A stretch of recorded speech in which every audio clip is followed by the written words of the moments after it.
Casa Velha de Pedro. Elza Beskoff, João e Maria, editora. Em nosso vilarejo, bem no fim da rua, havia uma casinha velha que estava caindo aos pedaços. Um homem chamado Pedro morava lá. Pedro já tinha sido marinheiro e falava muitas línguas.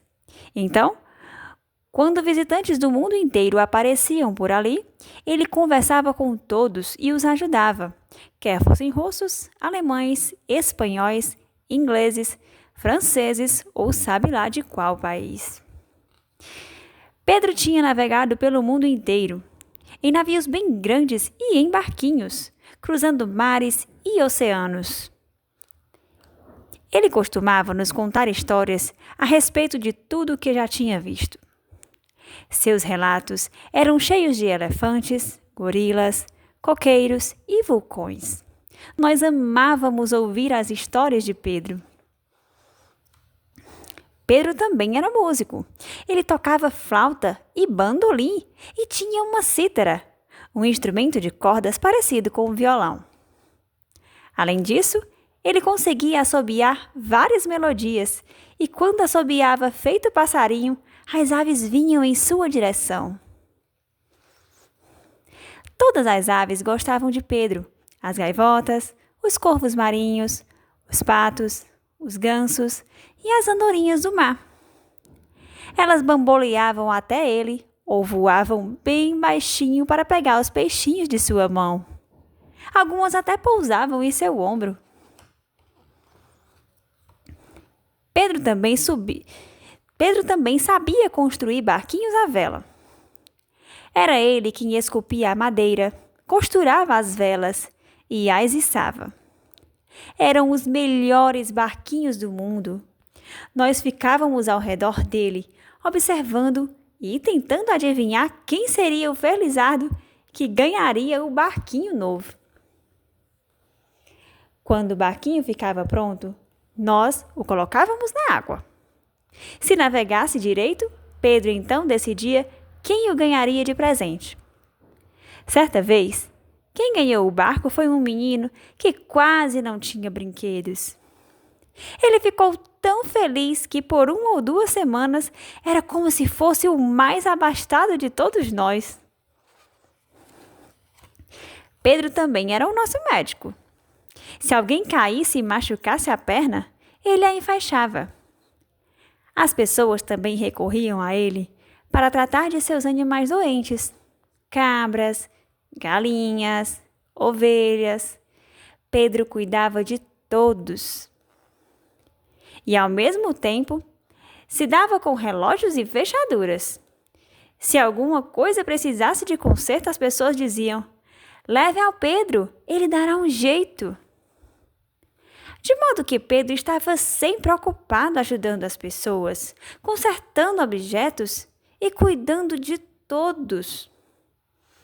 Mesmo assim, ele era muito pobre, porque nunca lhe pagavam pelos seus serviços.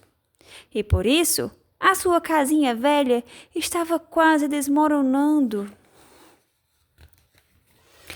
Uma tarde, Pedro estava do lado de fora da casa construindo um barquinho para um dos meninos. De repente, apareceu ali um homem uniformizado e muito sério. Ele tinha um porrete e parecia zangado. "Lamento informá-lo, mas sua casa está muito velha e prestes a desmoronar", disse de modo austero. "Ela está estragando a rua. Se você não a reformar até semana que vem, teremos que derrubá-la." Pedro não sabia o que fazer. Ele não tinha dinheiro para comprar os materiais necessários para a reforma da casa. No dia seguinte, todas as crianças se reuniram para pensar em uma solução. Carlinhos, o filho do carpinteiro, estava lá. E também o Theo, o filho do pedreiro. E eu, Beto, o filho do pintor. "Pedro sempre nos ajudou", dissemos. "Agora é nossa vez de fazermos algo por ele." Lina e Lúcia, as 2 filhas do carroceiro, disseram que ajudariam também. Assim, Na manhã seguinte, todos fomos até a casa de Pedro, levando materiais de construção. Colocamos tijolos em uma carretinha, pregos e ferramentas em um carrinho de mão. E o pai de Lina e Lúcia levou ripas de madeira em sua carroça, além de uma escada, areia e cimento. Pedro ficou muito feliz. Ele mesmo foi o mestre de obras, é claro, e nos disse tudo o que devíamos fazer. Primeiro, nós colocamos janelas novas na casa e as pintamos de verde. Depois, removemos as telhas velhas do telhado e reconstruímos a chaminé com tijolos novos. O pai de Leno, que era ferreiro, fez uma veleta. E o carpinteiro, pai de Carlinhos, fez um pombal, que nós pintamos de vermelho e azul e fixamos ao telhado. No interior da casa, forramos as paredes com papel e pintamos a cozinha de azul, o azul mais brilhante que meu pai pôde encontrar. E em seguida, pintamos as paredes externas. Instalamos telhas vermelhas novinhas no telhado e Theo, o filho do pedreiro, ajeitou-as para ficarem bem certinhas. Quando terminamos a chaminé, Leno, o filho do ferreiro, pregou nas bordas as placas de metal forjadas por seu pai.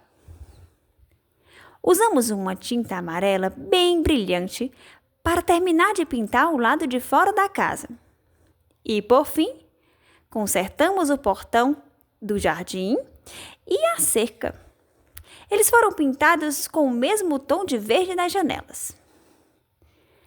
A casa de Pedro estava pronta. Arrumamos a bagunça e, para comemorar, colocamos uma guirlanda verde no telhado. Então fizemos uma festa. Pedro tocou flauta e todos da rua foram ver a casa. As pessoas ficaram impressionadas. Havia comida, bebida e música. Foi a melhor festa que aquela vizinhança já teve. No dia seguinte, o homem de uniforme apareceu. Ele ainda parecia zangado. Porém, viu a casa nova de Pedro e ficou de queixo caído. "O que aconteceu aqui?" exclamou. "Agora essa casa é a melhor casa da rua." Mas ninguém prestou atenção ao que ele dizia, porque Pedro estava montando outro barquinho, e dessa vez seria para mim. Essa história aconteceu há muito tempo. Pedro já não está mais vivo, mas sua casa ainda está lá no fim da nossa rua, bem amarelinha, com janelas verdes e telhas avermelhadas.